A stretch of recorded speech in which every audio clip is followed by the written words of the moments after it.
Welcome to Click Excel, your shortcut to mastering Excel in just a click. Today, let's learn about VLOOKUP and let's see its key point. What is VLOOKUP? Let's see. VLOOKUP helps you find a value in the first column of a table and return data from another column. Here, you can see I have few IDs and I want to know to which department it belongs to. So using VLOOKUP, I can easily find out from this table array. Let's start with VLOOKUP formula. Press equals, type VLOOKUP. Here you can see the VLOOKUP formula is populated. By pressing tab, you can select that formula. Now I will mentioning the ID number I need to look up for.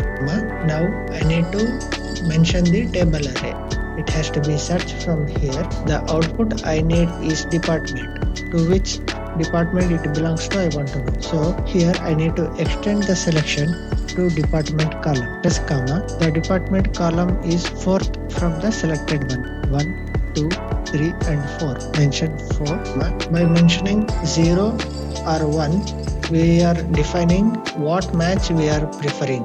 It should be an exact match or it should be an appropriate match. I'm mentioning 0 means it is appropriate match. Press enter. We are getting the department for this ID. Here, by simply double clicking in the corner cell or by dragging, I will get the department details for all the IDs. Let's discuss about the key point. Here, it only searches from left to right, not from right to left.